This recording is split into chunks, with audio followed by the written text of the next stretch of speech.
Number 13، کیا اللہ کے نبی صلی اللہ علیہ وسلم نے ایک رات میں تراویح اور تہجد علیحدہ پڑھی ہیں؟ ایسی کوئی روایت نہیں ہے، بلکہ اس کے بالمقابل ایسی روایت ہے جس سے معلوم ہوتا ہے کہ آپ نے ایک ہی رات میں نماز پڑھی ہے، اور وہی نماز جو جماعت سے پڑھی وہی آپ کی تہجد تھی، وہی آپ کی تراویح تھی۔ اس کے بعد ٹائم ہی نہیں تھا کچھ اور پڑھنے کے لیے۔ لوگ آپ پوچھیے کب پڑھنا تراویح، لوگ بولتے دیکھو تراویح رات کے شروع میں پڑھتے ہیں اور تہجد رات کے اینڈ میں پڑھتے ہیں، لہٰذا یہ دو الگ نمازیں ہوئی۔ اس کے لیے پڑھ کے سونا ہے، اس کے لیے سو کے پڑھنا ہے، یعنی جاگ کے، سونے کے بعد جاگ کے پھر اس کے بعد پڑھنا ہے۔ تو بولے سوئے نہیں تو پھر اس تہجد ہوتی ہی نہیں۔ بہت سارے لوگوں کو کنفیوژن ہے، ایک تو پڑھتے نہیں اور خام خواہ ان مسائل میں پڑھتے، جو مسائل نہیں پڑھتے ان میں پڑھتے۔ کیوں ایسا کرتے معلوم نہیں۔ آدمی مطالعہ کرے، علم حاصل کرے، اس کے بعد کلام کرے۔ جو جانتا نہیں وہ بولے کیوں آدمی۔ اب دیکھیں اس روایت کے بارے میں کہ اس میں کیا بات سامنے آتی ہے۔ نعیم ابن زیاد ابو طلحہ الانماری کہتے ہیں انہ سمع النعمان ابن بشیر، انہوں نے نعمان ابن بشیر سے سنا، صحابی نعمان ابن بشیر، یقول علی منبر حمص، انہوں نے حمص کے ممبر پر مسجد کا ممبر ہے اس پر ایک بات کہی، کہتے ہیں قمنا مع رسول اللہ صلی اللہ علیہ وسلم لیلۃ 23 فی شہر رمضان، ہم نے 23ویں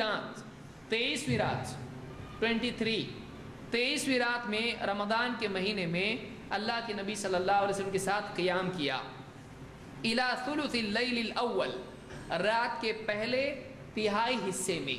رات کو آپ 3 ٹکڑوں میں بانٹ دیجئے، رات کا پہلا 1/3 پہلا تہائی حصہ، ثم قمنا معه لیلۃ 25 الی نصف اللیل، پھر ہم نے واپس قیام کیا اللہ کے نبی صلی اللہ علیہ وسلم کے ساتھ میں 25ویں رات میں۔ کب تک؟ آدھی رات تک، 25ویں رات میں قیام کیا۔ ثم قام بنا لیلۃ 27، پھر آپ نے ہمارے ساتھ قیام کیا 27ویں رات میں، 23ویں رات، 25ویں رات، 27ویں رات، اس میں آپ نے قیام کیا۔ اور کہتے ہیں کہ حتی ظننا ان اللہ ندرک الفلاح، یہاں تک کہ ہم کو یہ پکا یقین ہو گیا کہ ہم کو سحری نہیں ملے گی، الفلاح نہیں ملے گی۔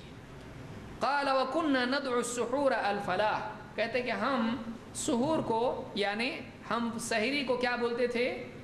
ہم سحری کو کہتے تھے، سحری کے معنی کیا کہتے تھے وہ لوگ؟ الفلاح، یہ فلاح ہے۔ فلاح کے معنی کامیابی کے ہوتے ہیں کہ کھا لیا اس نے کامیاب ہو گیا، ڈبل کامیاب، ایک تو ثواب مل گیا اس کو، دوسرا دن بھر کے لیے انرجی مل گئی، برکت اس کو مل گئی۔ تو ہم نے اتنا لمبا قیام ہوا، وہ پہلے دن کتنا ہوا؟ 1/3 رات تک، دوسرے دن آدھی رات تک، تیسرے دن اتنا لمبا کہ کیا ڈر ہو گیا؟ سحری نہیں ملتی، یعنی پوری رات کب تک ہوا وہ؟ ایک دم سحری کے وقت تک۔ تو اللہ کے نبی صلی اللہ علیہ وسلم نے تہجد پڑھے کہ نہیں؟ کیا چھوڑتے تھے آپ صلی اللہ علیہ وسلم تہجد؟ نہیں چھوڑتے تھے۔ تو آپ نے اتنی لمبی نماز پڑھی کہ آپ نے تہجد کا ٹائم نہیں، سحری کے بھی لیے خطرہ پیدا ہو گیا۔ تو ایک رات میں آپ صلی اللہ علیہ وسلم 2 نماز پڑھتے تھے؟ نہیں پڑھتے تھے۔ ایک رات میں ایک ہی نماز آپ کی تھی، وہی تہجد تھی، وہی تراویح تھی۔ اس کو امام احمد، نسائی، حاکم اور ابن خزیمہ نے روایت کیا ہے، اور الفاظ امام احمد کے ہیں، اور صلاۃ التراویح میں شیخ الالبانی نے اس کو صحیح کہا ہے۔